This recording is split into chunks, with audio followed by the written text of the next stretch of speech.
성경 말씀이 있습니다. 예레미야가 1장 2절부터 5절까지 말씀. 1장 2절부터 5절까지 말씀 하나씩 저희들이 오늘 살펴보도록 하겠습니다. 우리 한 절 한 절 뜻을 생각하면서 2절부터 5절을 합독합니다. 같이 읽습니다.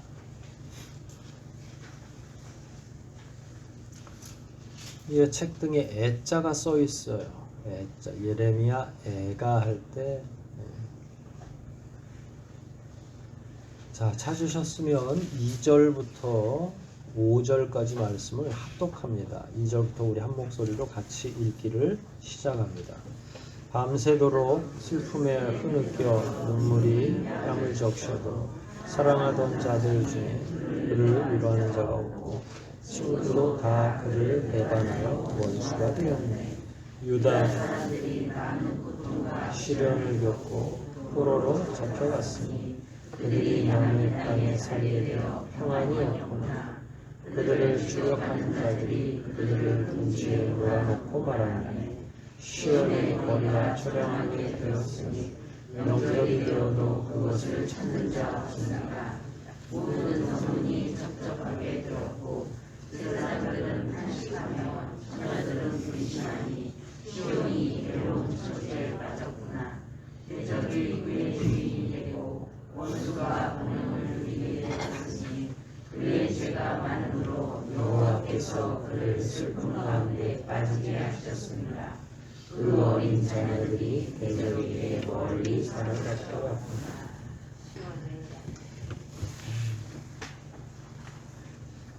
비슷한 내용이 지금 계속 반복되고 있어요.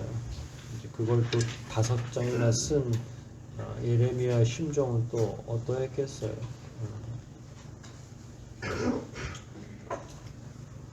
하나님께서 이스라엘 백성을 이제 가나안에서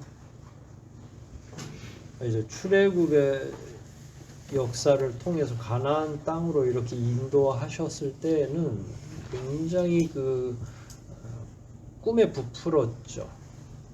그리고 막 한참 사무엘의 시대도 지나가고 왕조가 되었을 때 왕을 뽑았잖아요. 이스라엘 백성들이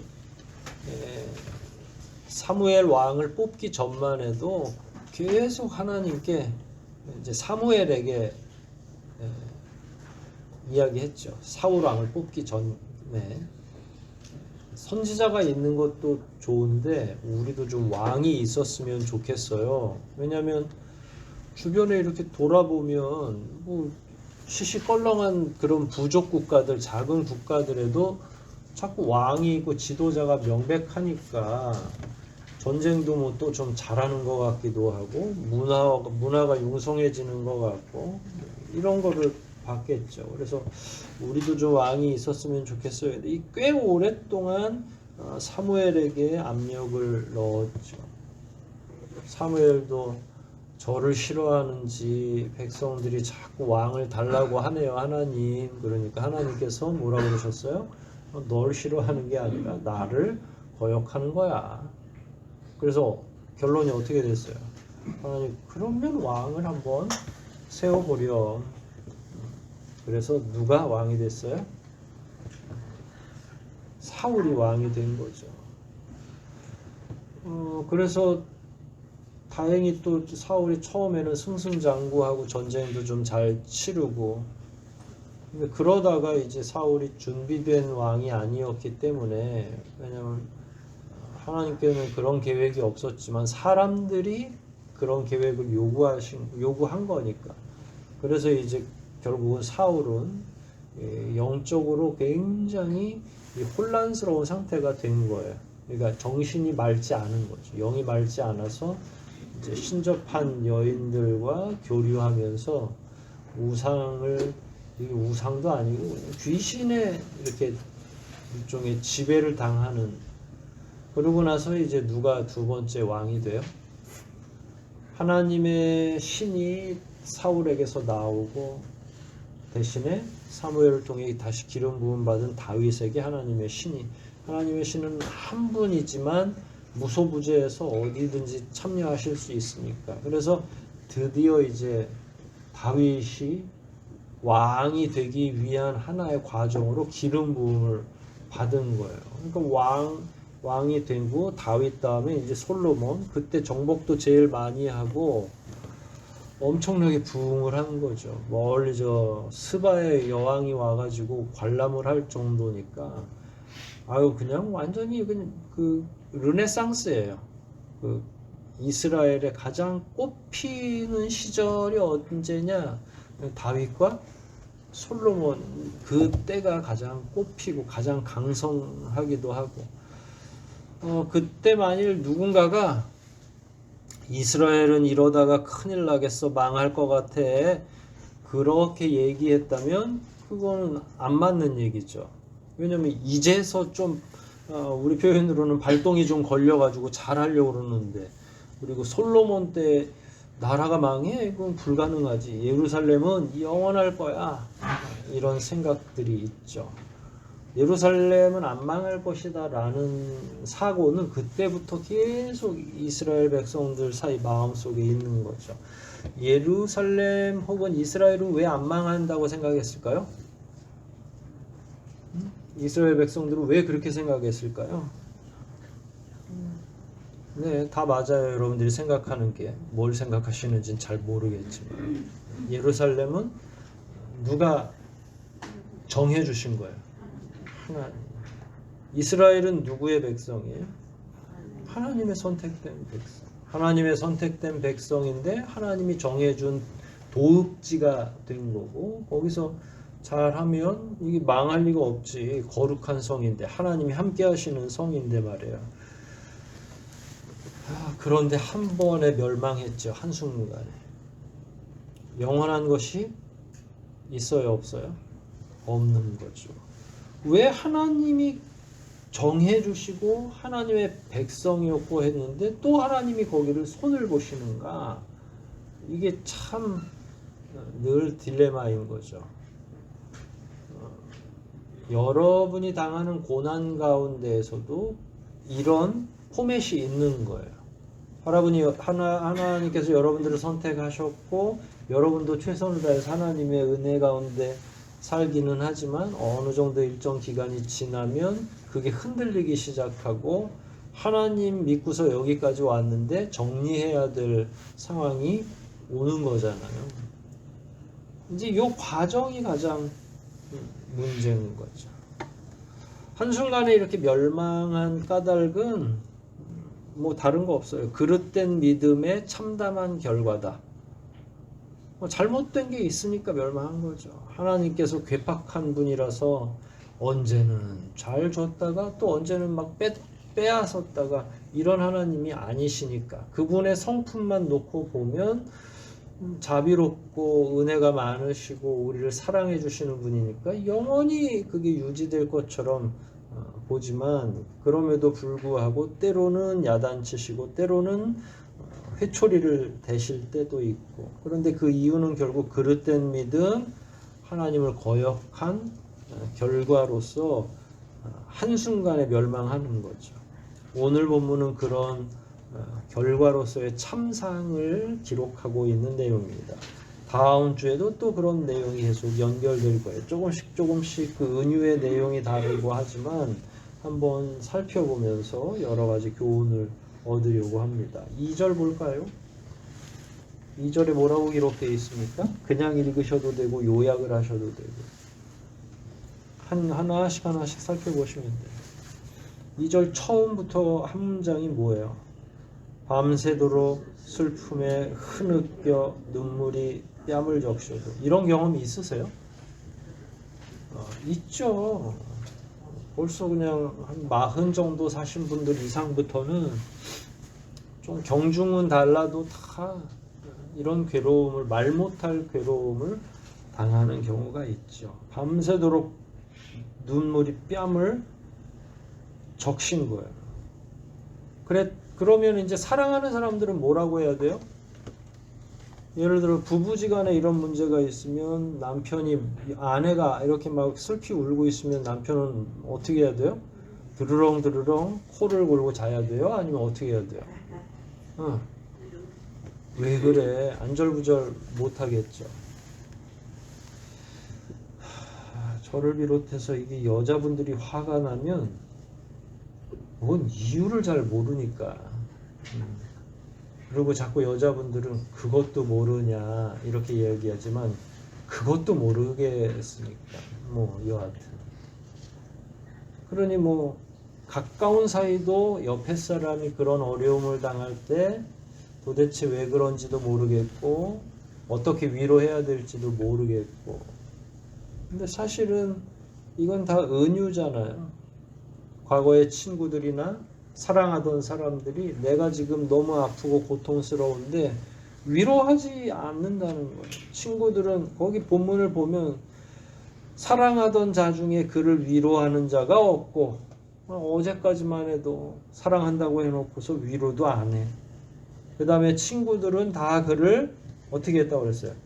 배반해서 원수가 됐네. 아니 이게 뭐야? 어제까지만 해도 친구라고 그러더니 또 아니 친구 안에 여기까지는 좀 이해가 되고 조금 멀리 하는 거는 그래 이해가 되지만 원수가 되는 건 또 뭐예요?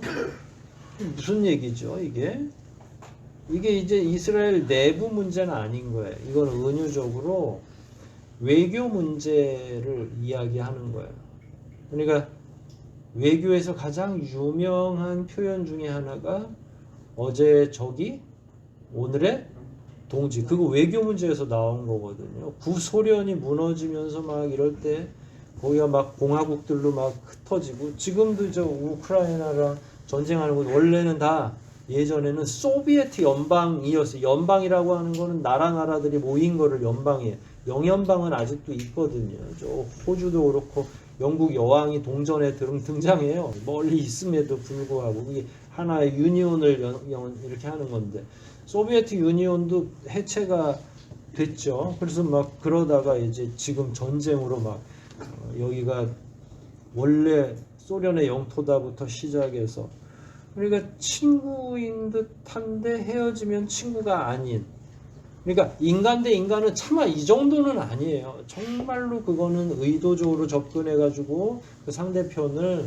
사기를 치려고 하기 전에는 불가능한데 이게 이제 국가 대 국가는 이런 게 얼마든지 쉬운 거죠. 이스라엘이 강성하고 할 때는 다 서로 야 그래 우리 싸우지 말자 좋아 그러는데 이스라엘이 어려움을 당하기 시작하니까 이스라엘하고 약간 어깨를 나란히 했던 비등비등한 나라에서는 이스라엘이 계속 성장하는 게 좋겠어요? 좀 한 대 맞고서 그냥 확 깔아앉는 게 좋겠어요? 그냥 깔아앉는 게 좋겠죠. 그러면은 의도적으로 도와주려고 하다가 작전회의 다시 한번 해봐. 야 우리가 도와주는 게 편하겠니? 쟤네가 망하는 게 낫겠니? 이제 한국의 전쟁이 일어나면서 누가 자꾸 득을 보냐면 중국이 득을 보든 러시아가 득을 보든 일본이 득을 보는 거예요. 일본의 군수공장이 얼마나 잘 돌아가겠어요. 그러니까 옆에 나라가 문제가 생기면 다른 바로 근처에 있는 나라들이 경제가 엄청나게 활성화되는 거예요. 그러니까 도와줘서 빨리 전쟁이 끝나면 안 되니까 어때요? 관망하고 거리를 두고 우리가 몇 주 동안 이 내용을 살폈지만 이스라엘은 지금 원래 이집트에 복속되어 있어요. 이집트가 여러 사람들을 볼모로 끌고 간 거예요. 우리나라도 저기 청나라나 이런 데 자꾸 왕자님이 잡혀갔다가 그럼 함부로 못하니까 조공도 드려야죠. 포로로 누군가 잡혀가서 목숨을 위협받을 수도 있죠. 그러니까 억지로 관계를 형성하다가 그러면은 이집트가 이스라엘을 늘 어려울 때마다 도와줘야 되는데 어느 때는 또 뭉기적 거리는 거예요. 왜냐면 내 군인이 죽으면 안 되니까 다 자기의 이익을 위해서 계산하니까 국제적인 분쟁일 때는 더 그래요. 사실은 이스라엘이 힘 있을 때는 어땠겠어요? 여기저기서 막 화친 맺자고 하고 다 사이가 좋죠. 그런데 어려움을 빠지면 어떻게 돼요? 이집트도 이스라엘을 전략적인 요충지 위에서 한 번에 이스라엘 거쳐가지고 막 내려오면 빗장 풀어놓고 내려오면 이집트까지 위험하니까 그래 우리가 너네 지켜줄게 너네가 좀 그 휴전선 역할을 좀 해줘 이런 관계로 계속 유지가 됐던 거예요. 그러니까 아수르 제국 때에도 자기네끼리 긴장 관계가 있으면 가운데다가 이스라엘 놔두고서 막 중간쯤 와서 전쟁을 하는 거죠. 그러니까 이스라엘은 미칠 지경인 거예요. 자기들끼리 싸우던지. 근데 그러기에는 이스라엘이 작아요. 제국 형태가 아니라 작은 중소 국가가 돼버리는 거죠. 이집트로 쳐들어오면 곤란하니까 그래서 이집트에서는 이스라엘의 청년이나 왕족을 볼모로 잡아가가지고 계속 이스라엘을 조정하는 거죠. 급하면 원군을 보낼 수도 있지만 적당한 선에서만 도와주는 거예요. 실제적으로 전쟁이 일어나면 전력을 다해 도움 주기가 어려운 거죠. 그리고 아까 말했던 것처럼 저 나라의 불행이 우리나라의 행운이다 이렇게 생각하니까 일부러 도와주지도 않는 거예요. 그게 2절에 다 나와는 거예요. 이스라엘이 힘들고 망하는 게 유리하다고 판단한 거죠. 그래서 평소에는 친소관계였죠. 하지만 불리해지면 외면하는 거예요. 여러분들도 친구관계 많으시죠? 여러분들의 사회적인 영역들에 여러분들하고 여러분의 전화번호에 몇 명 정도 있으세요? 한 5,000명 정도 되시는 분 있죠. 이거 영업 때문에 어쩔 수 없는 분들이 있잖아요. 1,000명 그러게요. 3,000명, 2,000명 되면 그 중에 진짜 여러분들이 외로울 때 올 수 있는 사람 몇 명인 것 같아요. 이거 되게 냉정한 거예요. 알고 보면 진짜 그건 영업관계에서 서로 이익을 주고받으니까 그게 친구관계가 유지되는 거고요. 그리고 또 아까 말한 것처럼 내가 강해야 친구도 있는 거예요. 여러분 약하면요. 여러분이 부도를 맞았어. 그럼 여기저기 전화하실 거죠. 급하게 도움이 필요하니까. 그럼 여러분 전화를 누가 받아줄 거예요? 5,000명 가운데. 받아주긴 뭘 받아줘요?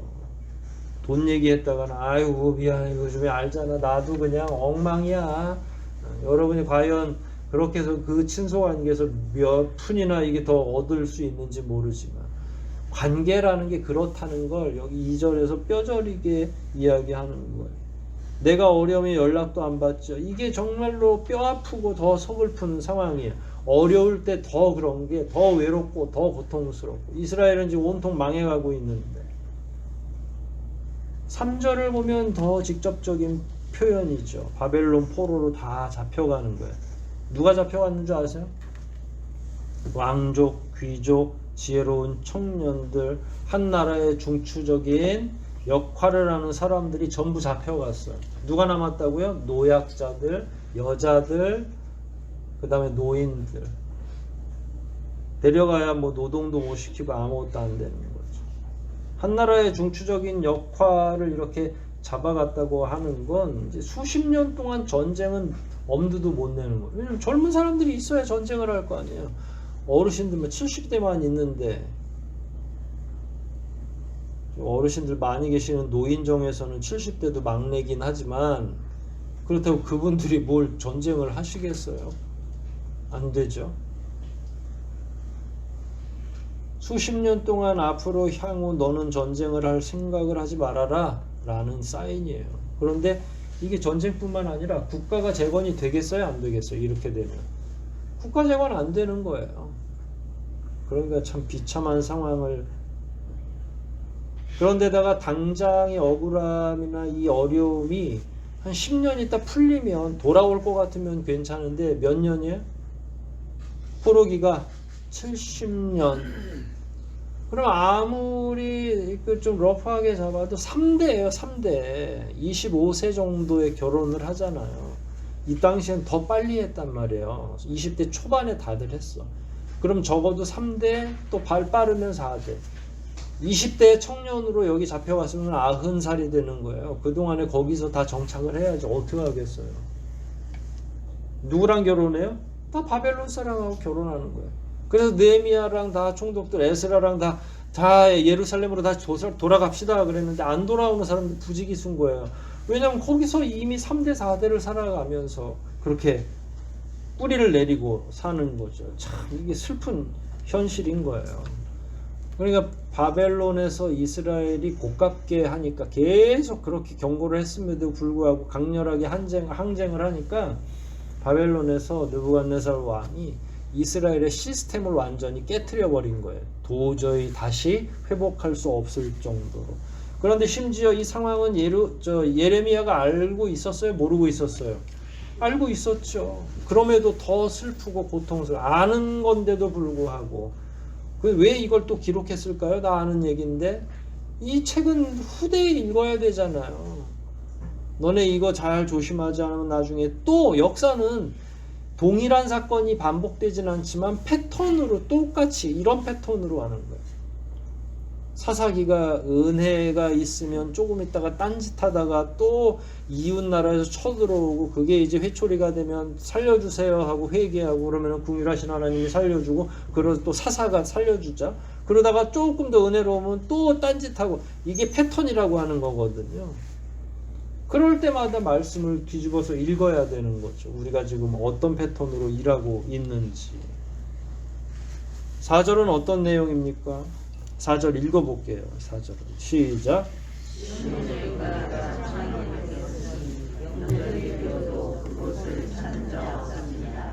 모든 성문이 적적하게 되었고 제사장들은 단식하며 천사들은 금식하니 시온이 괴로워 저희를 가져가나. 파괴된 이스라엘이 얼마나 처연하고 쓸쓸한 건지를 얘기하는 거예요. 시온의 거리는 어떻다고요? 처량해졌고요. 절기에도 사람들이 찾아와요? 찾는 이가 없어요? 찾는 이가 없죠. 명절이 절기거든요. 성문은 어떻게 됐어요? 다? 성벽과 성문은 다 파괴돼서 불타 없어가지고 적적하다라는 건 사람들이 있어야. 원래 평화로울 때는 우리 거기에 나오죠. 나오미하고 또 보아스하고 룻하고 사랑 얘기 쭉 연결될 때에 그 장로들은 평시에 추수 때거든요. 그럼 어디에서 놀았어요? 기억도 안 나시죠? 지금 성문 얘기하고 있는데 어디서 놀았냐면 뭐라고 대답하시면 돼요? 예, 성문 근처에서 모여가지고 이제 따뜻한 햇볕에서 아유 글쎄 보아스가 그랬다네, 누구를 마음속에 품고 있는 것 같아. 그러면 누가 또 아이고야 그게 족보상 가능한가? 그 사람이 먼저 기업을 부를 짠가? 또 있는 것 같은데. 그래서 성문 근처와 성문 위는 항상 사람들이 평화로운 시절에 뭘 하는데요? 경로당 역할을 하는 거예요. 오늘 따뜻하게 나와서 어르신들이 이야기 나눌 거죠. 근데 성문하고 성벽이 다 파괴됐어. 어디서 놀아요? 놀 만한 상황이 아니에요. 내 자식들 다 붙잡혀가는 손자까지 뭘 놀아. 그러면 거기 성문 옆에 누가 있어요? 아무도 없는 거야.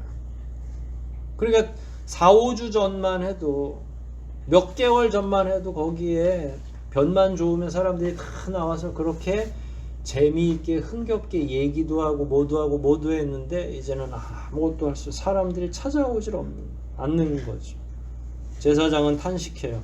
사람이 있어야 뭐 예배를 드리든 절기를 맞이하든 하잖아요. 처녀들은 뭐래요? 큰 근심이 있는 거죠.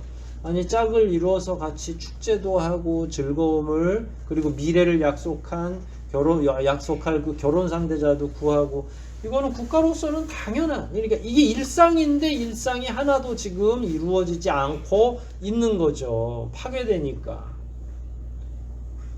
여러분 이 대한민국 서울에 만약에 폭탄 하나 떨어지면 어떻게 되겠어요? 뭘 이렇게 생각할 것도 없어요. 폭탄은 아니라고 해도 좀 가슴 아픈 예지만 트르키예하고 지금 시리아에 지진이 일어났잖아요. 우리야 뭐 내진 설계 했다고는 하지만 4, 50층짜리 참 그건 뭐 두려워서 나왔다간 다시 못 들어갈 거예요. 지진이 한번 이렇게 흔들고 가면 높이 살수록 불안할 것 같은데 어떻게 돼요? 정상이 될 것 같아요? 사람들 정신이 다 나가겠죠. 건물이 안 무너졌다고 해서 기분 좋은 마음으로 다시 원래 복귀하는 거는 그럼 아마 그냥 막 정신과가 다 차고 넘칠 거예요. 그 트라우마 때문에 무너지는 게 한순간인 거죠. 한때 아무리 아름답다 하더라도 성과 성전이 완전히 파괴된 지금 상황에서는 어떻게 할 수가 없는 거예요. 그만큼 우리 인생의 생활들은 보장됨이 없고 아무것도 영원할 것처럼 보여지지 않죠. 그런데 성전에도 찾아오는 이가 없으니까 적적한 거죠. 이 소식이 또 얼마나 빨리 멀리까지 퍼졌겠어요. 절기가 되면 저 외국에서부터도 예루살렘의 축제에 6월절에 참여하려고 그렇게 많은 사람들이 왔단 말이에요. 그 여러분 아랍 사람들이 라마단이나 이럴 때 와서 그 자기네 성전 안에서 막 삥삥 돌면서 기도하는 거 보면 빈틈이 있어요, 없어요? 평생 그 순례가 그 사람들에겐 종교적 계율이에요. 5가지 기둥 중에 하나야. 그 기둥을 채워야만 돼. 이 이스라엘 백성들도 그런 생각을 하고 있어요. 근데 아무도 찾아올 수가 없는 거예요. 두려운 거예요. 왜 두렵냐면 그걸 보고 싶지 않은 거죠. 화려했던 솔로몬의 성전, 수르바벨의 성전을 재건했던 성전들을 이렇게 완전히 초토화시켰으리라고 생각도 못하고 있는데 그걸 본다는 건 자기 신앙이 다 무너지는 것 같으니까 찾아올 수도 없고 아무것도 할 수가 없는 거예요. 그러니까 점점 더 적적해지는 거예요. 예루살렘이. 재구시를 할 수 있는 게 하나도 없는 거죠. 심지어 하나님께 예배하는 것도 불가능해요. 5절은 전체적인 종합적 판단을 이야기하는 거예요. 모든 게 다 뒤집어졌죠. 5절 읽어볼게요. 시작.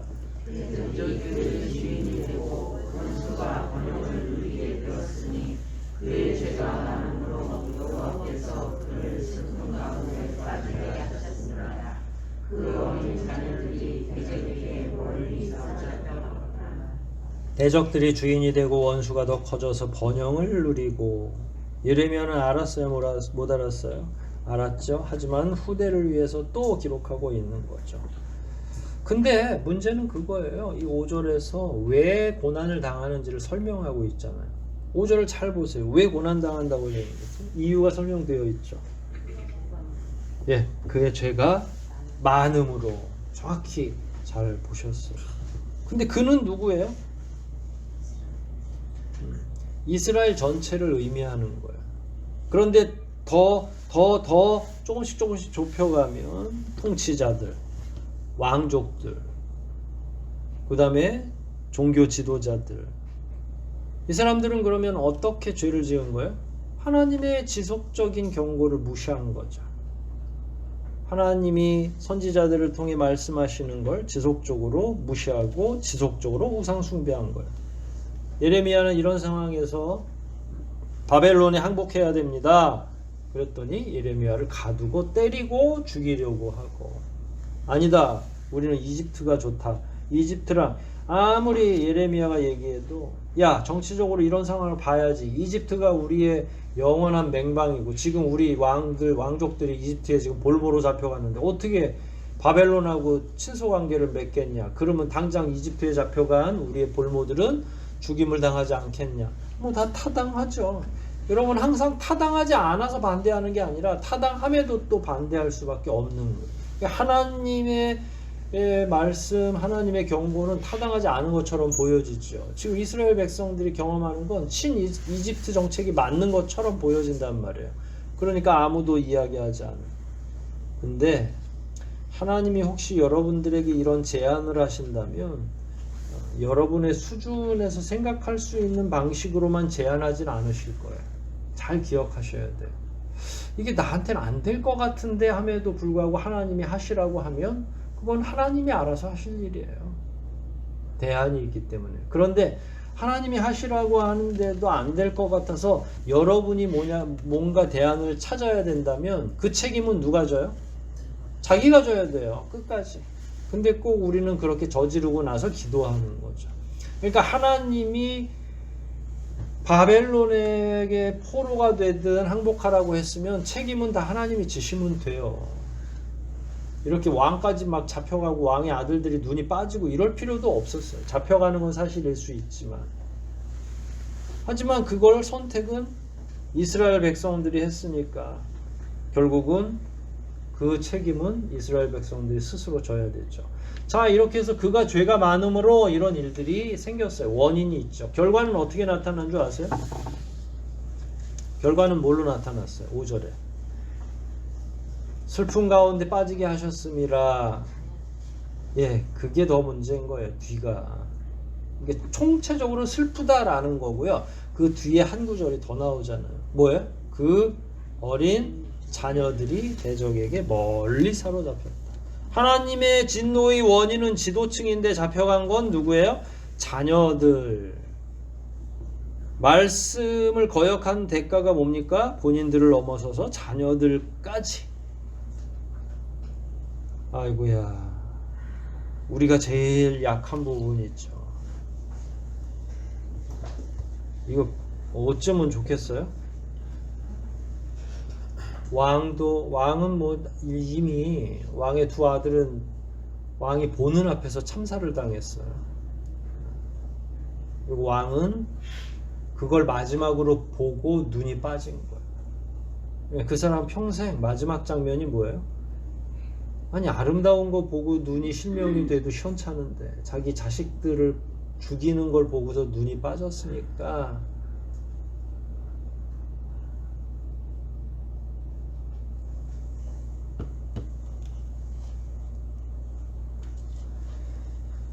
(70년의) 포로 생활은 긴가요? 짧은가요? 우리가 절반 정도 했죠. 36년 우리가 일제시대 때 잡혀갔잖아요. 거의 딱 절반이네요. 그리고 근데 36년이 길었어요? 짧았어요?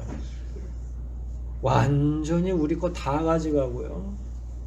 창씨 개명시키고 언어도 학제도 지금 남아있는 행정 관련된 거나 다 어디 거 우리가 옛날부터 그냥 받아쓰고 있는 거예요.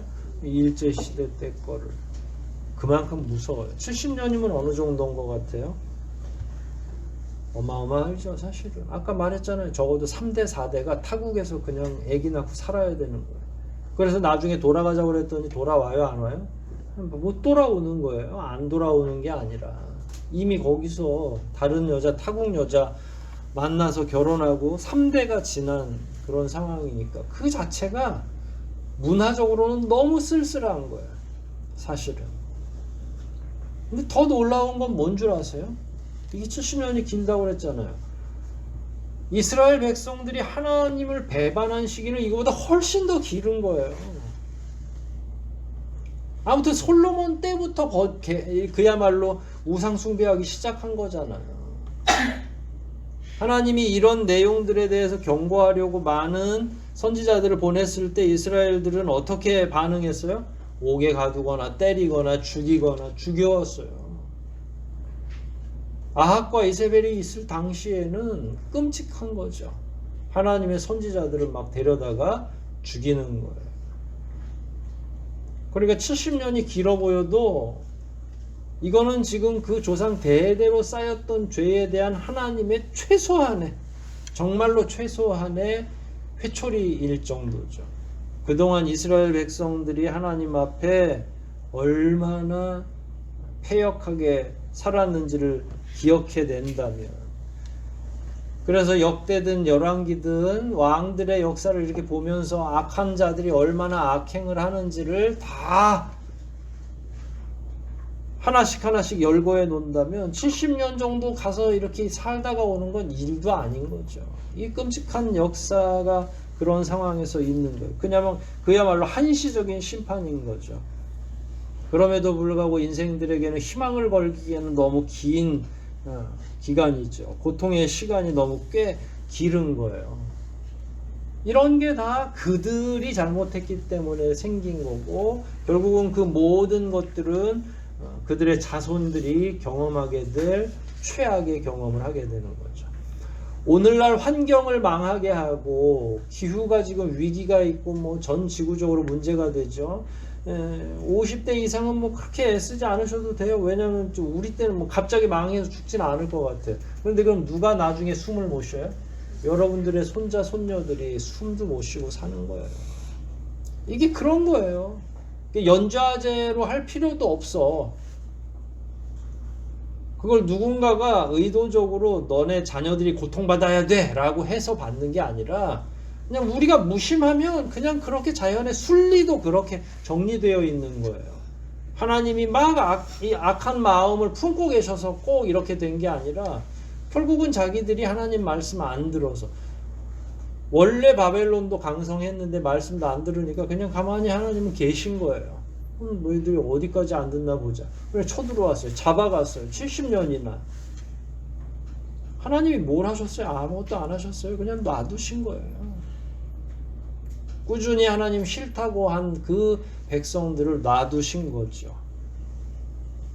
여러분 오늘 제목이 뭐예요? 설교 제목이? 우리를 어렵게 하는 것은 누구인가? 우리를 힘들게 하는 건 누구인가? 누구예요? 네, 우리 자신인 거예요, 사실은. 우리 후손들을 어렵게 하는 건 누구예요?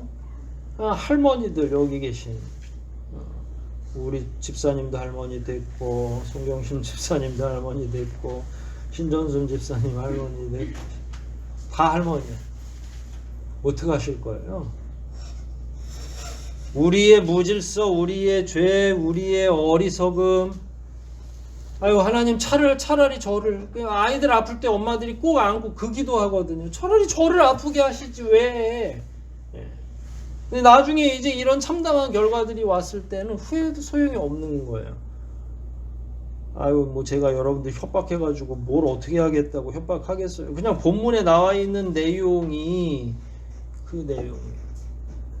하나님의 징계의 결과가 얼마나 참담한지 모르겠는데 심지어 자칫 우리의 가장 사랑하는 자들이 손상받을 것, 그게 다 우리의 지속적인 죄 때문에, 지속적으로 머뭇거리는 것 때문에 결국은 우리 사랑할 2대 3대까지 걸쳐서 괴로움을 당할 것이다.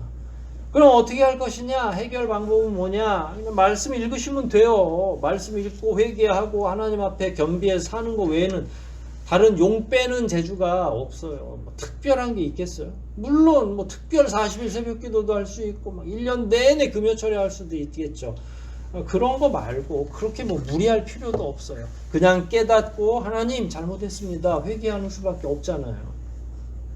그래서 말씀을 읽고 기도하고 다시 예전으로 돌아가기를 소원하면 하나님은 언제든지 여러분들과 저를 향해서 긍휼하신 품을 열어주실 의향이 있으신 거예요. 우리 하나님이 언제 꿍해 있으세요? 그렇지 않거든요. 그러니까 이 끔찍한 현실이 문제가 아니라 그럼에도 불구하고 돌아서려고 하지 않는 게 더 큰 문제라는 사실만 잘 이해하면 우리에게는 여전히 희망이 있다. 그래서 기본으로 돌아가자라고 하는 거예요. 그래서 항상 거룩을 추구해야 된다. 내 문제뿐만 아니라 내 가정을 내가 지켜야 되겠구나라고 생각하신다면, 그래서 교회는 따로 염려할 게 없고 여러분이 강할 때 교회는 자동적으로 강해져요. 여러분의 가정이 든든해지면 교회는 자동적이에요. 그럼 뭘 따로 할 게 뭐가 있어? 여러분들이 막 두 눈 번쩍 뜨고서 가정도 지키고 공동체를 살리려고 하는데 뭐 맨날 교회 나와가지고 교회 청소하라고 할 필요도 없지. 그게 중요한 게 아니니까. 저는 그냥 여러분들이 집에서 성경 많이 읽으시면 된다고 생각해요. 진짜로 그래요.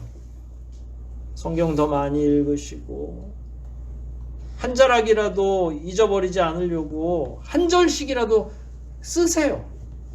수첩 작은 거라도 사서. 다 못 쓰겠으면 하루에 한 구절이라도 나는 써야 되겠다. 내가 다른 거는 못 써도 잠언은 내가 한번 쓰고 죽겠다. 뭐 얼마나 좋아요. 하나님이 여러분이 무릎을 탁 치는 지혜를 주십니다. 성경을 읽고 쓰다 보면 그렇구나 라는 걸 알게 되는 거죠. 우리에겐 희망이 있을까요? 없을까요?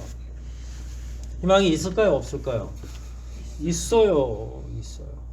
뭐 이거 아직 시작도 안 했어. 그냥 합시다. 네. 성경도 읽으시고 잘 쓰시고 기도 많이 하시고 합시다. 하시면 하나님의 은혜가 있을 거다.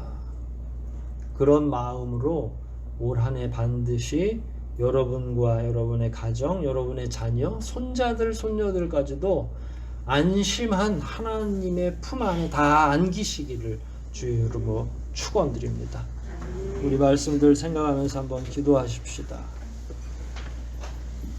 남들의 상황을 통해 우리를 되돌아보게 하시는 하나님께서 예레미야 애가를 통해서 이스라엘의 멸망을 알게 하시고 그 가운데 과연 우리는 어떻게 살아야 되는지를 다시 한번 일깨워 주셨습니다. 이 내용 잘 기억하면서 가장 기본으로 돌아가게 해달라고 말씀 읽고 기도하고 경건을 계속 유지하려고 하는 것, 우리 가정을 어떻게든지 지키겠다고 생각하는 이 일들이 남은 우리 인생 더 강력하게 우리가 추진할 수 있는 신앙의 가장 기본이 되는 것임을 다시 한번 깨닫게 해주시고 거기에 따른 충성스러운 마음을 우리에게 허락해달라고 통성으로 한번 기도하시겠습니다.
자비하신 아버지 감사합니다.